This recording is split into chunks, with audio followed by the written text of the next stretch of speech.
नमस्कार दोस्तों, story audio book Mumbai channel में आपका स्वागत है। अगर आपको ये कहानी पसंद आती है तो चैनल को सब्सक्राइब करें। तो चलिए शुरू करते हैं। हर्षवर्धन के विला में। अब तक आप लोगों ने सुना कि हर्षवर्धन अनाया को अपने विला में लेकर चला आता है और लेडीज डॉक्टर की टीम अनाया को चेक करती है। जैसे ही अनाया का चेकअप खत्म होता है, उन डॉक्टरों के चेहरे पर अजीब से एक्सप्रेशन आ जाता है। एक डॉक्टर दूसरे डॉक्टर से दुखी आवाज में बोली, ऐसा कौन घटिया आदमी होगा जो किसी मासूम लड़की को इस तरह से नोच सकता है। तभी दूसरी डॉक्टर बोली, लगता है इसके साथ जबरदस्ती हुई है। पता नहीं कौन सा हैवान होगा जो इतनी मासूम सी बच्चे पर इतना अत्याचार कर गया। ऐसे ही वह सभी डॉक्टर बातें कर रही थी। हर्षवर्धन जो दरवाजे पर ही खड़ा था और अपनी सतर्क इंद्रियों की वजह से उसकी सुनने की शक्ति भी काफी अच्छी थी, उस वजह से वह डॉक्टरों की बातें भी सुन रहा था। जैसे जैसे वह उनकी बातें सुन रहा था, वैसे वैसे उसका चेहरा काला पड़ रहा था। उसे सच में अब ऐसा महसूस हो रहा था जैसे वह इस दुनिया का सबसे बुरा इंसान हो। उसने अपने ही जान पर इतना बड़ा अत्याचार कर दिया। तभी डॉक्टरों की टीम बाहर आई। हर्षवर्धन उन सभी डॉक्टरों को देखते हुए रोबदार अंदाज में बोला, कैसी है वह?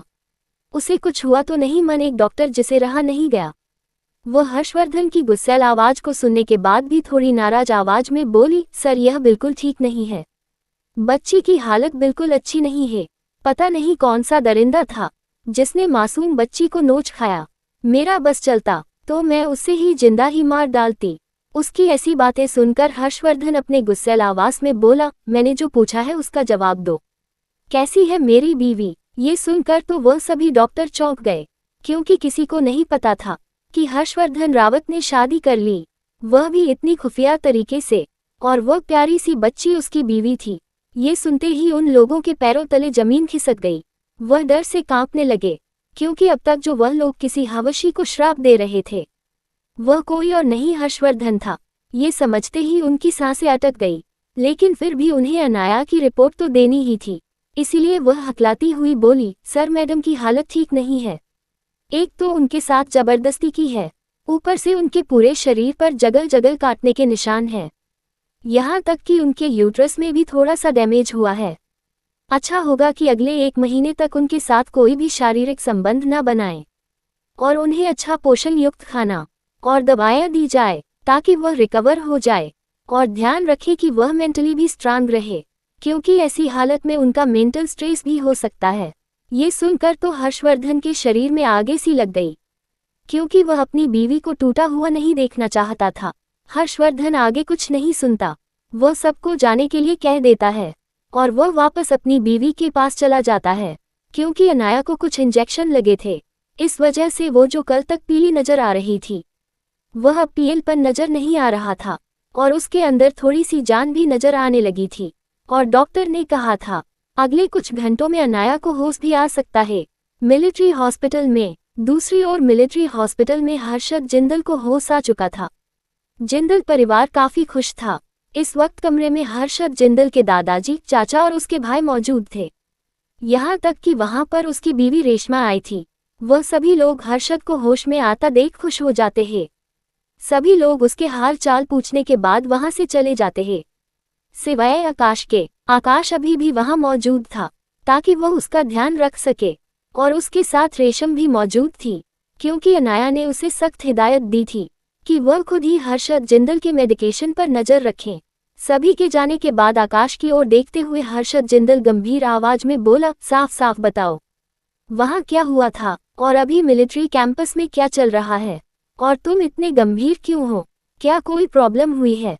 ये सुनकर आकाश जिंदल परेशान आवाज में बोला, प्रॉब्लम तो हुई है भाई।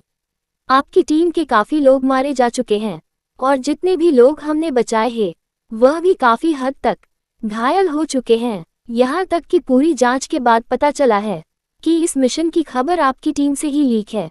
इस वजह से हाई कमान ने आपको कुछ वक्त के लिए कोर्ट मार्शल कर दिया है और इस पर कड़ी कार्रवाई करने के ऑर्डर दिए हैं।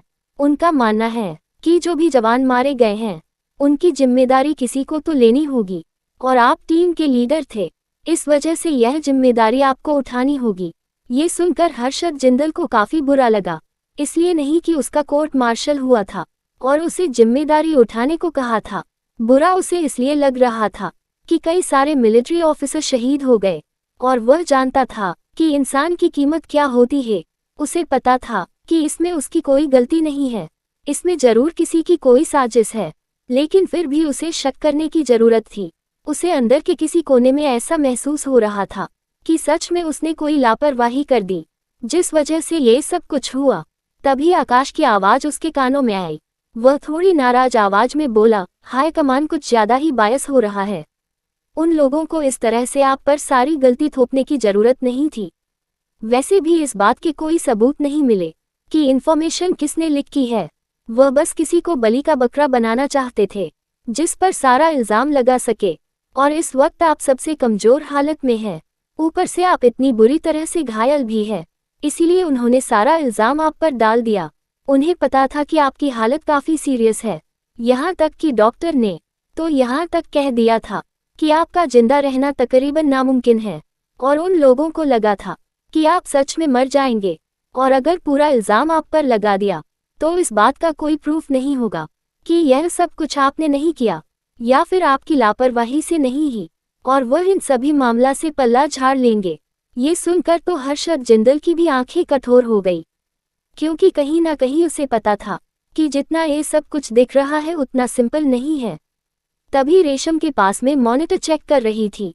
वह गंभीर आवाज में बोली, लेकिन मिलिट्री हाई ऑफिसर इतने बेवकूफ तो नहीं हो सकते जो बिना किसी बात के किसी को भी टारगेट करें और उस पर इल्जाम लगाए। जरूर कुछ गड़बड़ है। तो आकाश जिंदल थोड़ा नाराज आवाज में बोला, बिल्कुल भाभी, आपने सही कहा। यह कोई छोटी मोटी गड़बड़ नहीं है, इसमें कुमार परिवार का हाथ है। वह हमारी पिछली बार हुई बहन का बदला ले रहे हैं। उन्होंने ही यह सारी अफवाह फैलाई है। यहाँ तक कि यह प्रस्ताव रखने वाले भी मंजीत कुमार थे। उन्होंने पूरी सिचुएशन को पहले ही एनालाइज कर लिया था, और डॉक्टरों की खबर के चलती उन्हें पक्का यकीन था कि हर्षद जिंदल की मौत हो जाएगी। इस वजह से उन्होंने जिंदल परिवार को नीचे खींचने की प्लानिंग की, और इसमें हर्षद जिंदल को कुछ हो जाता तो जिंदल परिवार कितना भी जोर लगा ले कभी साबित नहीं कर पाएगा ये कि हर्षद बेकसूर है और उसने कुछ गलत नहीं किया। और ऊपर से इसमें काफी सारे मिलिट्री ऑफिसर्स मारे गए थे, इस वजह से जिंदल परिवार पर एक धब्बा लग जाता। ये सुनकर हर्षद अपने भाई की ओर देखकर गंभीर आवाज में बोला, जाओ जाकर किस चीज को अच्छे से इन्वेस्टिगेशन करने को कहा। मुझे पूरी रिपोर्ट चाहिए, और इस न्यूज को बाहर मत जाने दो कि मैं खतरे से बाहर हूँ। सभी को यही लगना चाहिए कि मैं अभी भी खतरे में हूँ। क्या प्लानिंग है हर्षद की? कौन है दुश्मन? और क्या अनाया इस चीज का बदला लेगी? हर्षवर्धन के घर में हर्षवर्धन अपनी प्यारी सी बीवी को बाहों में लेकर बैठा हुआ था, और अनाया गहरी नींद से उठी थी। उसकी आंखें खाली थी। हर्षवर्धन की हिम्मत नहीं हो रही थी कि वह अनाया से नजरें मिलाए। उसकी कोई गलती नहीं थी, लेकिन फिर भी उसे अंदर ही अंदर थोड़ा सा बुरा महसूस हो रहा था। हर्षवर्धन जो अपनी बीवी के खामोशी बर्दाश्त नहीं कर पा रहा था, वह आंखों में हल्की सी नमी लिए अनाया को देखकर बोला, आई एम सॉरी बीवी, ये सारी गलती मेरी है। अगर मैं सतर्क रहता तो तुम्हारे साथ यह सब कुछ नहीं होता। हर्षवर्धन की बातें सुनकर और उसका इतना इमोशनल साइड देखकर तो अनाया उसकी आंखों में देखती है, जहां उसे ढेर सारा पछतावा और अनंत दर्द नजर आ रहा था, जैसे उसने कितना बड़ा गुनाह कर लिया हो। आज की दुनिया में जहां आदमी औरतों का रेप करने के बाद भी एक नज़र उसे देखते नहीं, न ही उसके बारे में सोचते हैं। यहाँ तक कि शादीशुदा जिंदगी में भी कई बार ऐसा होता है कि पति पत्नी की रिस्पेक्ट नहीं करता और उसकी मर्जी के बिना उसे छूता है। वही हर्षवर्धन जैसे आदमी भी मौजूद है जो पत्नी को इतना सम्मान देते हैं और गलती से हुई अपराध के लिए भी पछतावा करते हैं। अनाया उसके माथे पर एक गहरा चुंबन करते हुए बोली, अंदिस्को, हर्ष शांत हो जाओ, इसमें तुम्हारी गलती नहीं है। ये सब कुछ किसी और की साजिश थी। अगर मैं वक्त पर भी आती तो क्या होता? तुम इस बारे में ज्यादा मत सोचो। हर्षवर्धन ये जानता था कि उसकी बीवी जो कह रही है वह सच है, लेकिन फिर भी वो गिल्टी महसूस कह रहा था अपनी करनी पर। थोड़ी देर में वो अपनी प्यारी सी बीवी को सुलाकर बाहर निकला। इस वक्त उसकी आंखों में वो शांति नहीं थी जो अनाया के साथ होते हुए होती थी। इस वक्त वह नर्क राजा लग रहा था। उसके आसपास का ओरा आम रौबदार बिजनेस में से बदलकर अंडरवर्ल्ड किंग का खतरनाक डाक ओरा हो गया था। वो जैसे ही नीचे आया अपने सेक्रेटरी के साथ सीधे ही अपने डाक विला के लिए निकल गया, जो पीछे वाली पहाड़ी एरिया में बड़ा सा महल था। वैसे तो वह अपने घर में भी इन लोगों का सॉल्यूशन कर सकता था, लेकिन वह अपने किए हुए गंदे काम कभी घर में नहीं करता था। उसके लिए उसका घर उसका मंदिर था, जहां वो अपने प्यार अनया के साथ रहता था। उसका मानना था कि उसकी काली दुनिया के राज अपने सपनों के घर में नहीं लाएगा, इसलिए वो अपने सारे गंदे काम डाक हाउस में करता था। जैसे ही वह डाक हाउस में पहुंचे, वहां अंधेरे कमरे में कुछ लोगों को पकड़कर रखा हुआ था। वहां जाते ही सेक्रेटरी रजत उन लोगों की उसे डिटेल देने लगा, जिसने हर्षवर्धन को ड्रग देने में जूही का साथ दिया था। उस वेटर की हालत भी कुछ ठीक नहीं थी। वो दर्द से तड़प रहा था और मौत के दरवाजे पर खड़ा था, लेकिन मौत उसके साथ आंख बिचौली खेल रही थी और जल्दी आ नहीं रही थी। अपने सामने बैठी हुई शख्स को देखकर तो उसकी सांस ही अटक गई। वह डर से कांपने लगा। हर्षवर्धन उसे खतरनाक नजरों से देखते हुए डरावनी आवाज में बोल, इसे जंगली जानवर के पिंजरे में डाल दो ताकि वो इसे जिंदा नोच सके। इसे अपने मरने की यात्रा आखिरी सांस तक सहन करनी होगी। इतना बोलकर उसके चेहरे पर खतरनाक भाव आ गए। वह वेटर तो डर से पेंट गीली ही कर देता है। तभी वह हर्षवर्धन से हाथ जोड़कर रिक्वेस्ट करते हुए बोला, मुझे माफ कर दीजिए सर, यह मेरी गलती है, मुझे उस लड़की की बात नहीं माननी चाहिए थी। इतना बोलकर वो रिक्वेस्ट करने लगा और अपनी मौत की भीख मांगने लगा, लेकिन हर्षवर्धन के आदमी ने उसकी एक नहीं सुनी और किसी कुत्ते की तरह घसीटते हुए उसे जानवरों के पिंजरे में डाल दिया। हालांकि कोई बड़े जानवर नहीं थे उस पिंजरे में, लेकिन वह जंगली जानवर थे और उनकी खासियत थी कि वह किसी भी शिकार को जिंदा होते हुए ही नोच नोच कर खा लेते हैं, जिससे उनकी मौत का मंजर का लोग लुत्फ उठा रहे हो। थोड़ी देर में जानवर उस वेटर के शरीर को काट काट कर खाना शुरू कर देते हैं और वह वेटर दर्द से तड़पते हुए उन जानवरों से संघर्ष कर रहा था। दूसरी ओर कमरे में एक और लड़की थी। यह कोई और नहीं, जूही की दोस्त थी, जिसने जूही को ड्रग्स दिए थे। सेक्रेटरी रजत ने पूरी रात में इन्वेस्टिगेशन डिटेल में कर ली थी। उसे पता था कि इन सब में किस किस का हाथ है। जूही की दोस्त की हालत भी कुछ ठीक नहीं थी। वह एक छोटे से बिजनेसमैन की बेटी थी। हालांकि इस वजह से जूही की दोस्त ने काफी सारी गलती की है। लगता है उसे हर वक्त लोगों पर हुक्म चलाने का शौक था। वह क्लब हाउस में भी अपने अमीर बाप का घोष जमाती थी और कई सारे लड़कों को भी उसने इसी तरह डरा धमका कर अपने साथ सोने के लिए तैयार किया था और उसे लगता था कि कोई भी उसके खिलाफ नहीं जा सकता और वह खुद को कुछ ज्यादा ही चालाक समझ रही थी। लेकिन हर्षवर्धन के चंगुल में आते ही उसकी सारी हीरोपंती निकल गई और वह खुद मौत के कगार पर पहुंच गई। हर्षवर्धन के गार्ड्स ने उसे बहुत ज्यादा टॉर्चर किया था। वह लड़की जो अभी भी हल्का हल्का होश में थी, वह लड़की सामने देखकर डर से कांपने लगी। वह हाथ जोड़कर माफी मांगते हुए बोली, मिस्टर रावत प्लीज मुझे माफ कर दीजिए, मैंने कुछ नहीं किया। आपने मुझे क्यों पकड़ा है, इसमें मेरी कोई गलती नहीं है, क्योंकि अब तक वह भी समझ गई कि क्यों उसे उठाया गया है। अगर उसे मौका मिल जाए तो वह कल की पार्टी में वापस जाती और हर्षवर्धन को इन सब से दूर कर देती, लेकिन उससे कोई मौका नहीं मिलने वाला था। हर्षवर्धन अपनी कठोर आवाज में बोला, इसे बहुत शौक है ड्रग्स देकर लोगों के साथ रात बिताने का, तो उसे इसी में डाल दो। इसे नाइजीरिया की बॉर्डर पर भेज दो, जहां पर सबसे बड़ा वेश्यालय है। वहां पर इस औरतों की कुछ ज्यादा ही डिमांड है। इसके शरीर की सारी आग बुझ जाएगी, लेकिन जाने से पहले इसकी जितनी भी अश्लील वीडियो है वह पब्लिक कर दो, ताकि हर कोई इसकी सच्चाई देखे। ये सुनकर वह लड़की डर से कांपने लगी। ये तो मौत से भी बेहतर सजा थी। मौत तो सिर्फ एक बार आकर गुजर जाती है, लेकिन हर्षवर्धन की सजा तो गले का फंदा बनकर पूरी जिंदगी उसके साथ रहने वाली थी। इतनी घटिया जिंदगी की उसने उम्मीद नहीं की थी।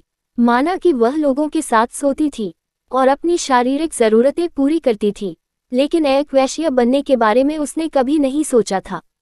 ये सोचते ही उसकी रूह कांप जाती है। लेकिन हर्षवर्धन के गार्ड्स उस पर जरा भी दया नहीं दिखाते और थोड़ी ही देर में उसे घसीटकर वहां से ले जाते हैं। और अब उस कमरे में सिर्फ मौत जैसा सन्नाटा था, जिसे महसूस करके सभी गार्ड्स डरने लगे थे। वह सभी 2 कदम पीछे हट गए थे, क्योंकि उन्हें अंडरवर्ल्ड किंग का शिकार नहीं बनना था। हर्षवर्धन गुस्से में जल रहा था। वह अपनी रौबदार आवाज में बोला, क्या सभी काम हो चुके हैं? ये सुनकर तो सेक्रेटरी रजत डर से कांपने लगा।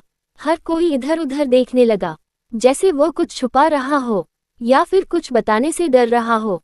हर्षवर्धन उसकी आंखों में देखते हुए खतरनाक आवाज में अपनी गर्दन पर हाथ फेरते हुए बोला, मैंने कुछ पूछा है? क्या सभी गुनहगार पकड़ चुके हो? लगता है तुम्हें अब अपनी जान प्यारी नहीं है, जिस वजह से मुझे अपनी बात दोहरानी पड़ रही है। जिसे सुनकर रजत डर से कांपते हुए अपने घुटनों पर बैठ गया और डरी हुई आवाज में बोला, मालिक मुझे माफ कर दीजिए। हम अपराधी को नहीं लेकर आ सके, हम मिस जूही को लेकर ही आ रहे थे, लेकिन बीच में ही सहगल परिवार के गार्ड्स ने उसे प्रोटेक्ट किया और उनके साथ मिस्टर विक्की भी था। जिसे सुनकर हर्षवर्धन की आंखें काली पड़ गई। वो गहरी आवाज में बोला, चलो विक्की से मिलने का वक्त आ गया है। क्या हर्षवर्धन विक्की सहगल की वजह से जूही को छोड़ देगा और क्या परिणाम भुगतेगा सहगल परिवार? अगर आपको अगला एपिसोड चाहिए तो लाइक करें, कमेंट करें और चैनल को सब्सक्राइब करें।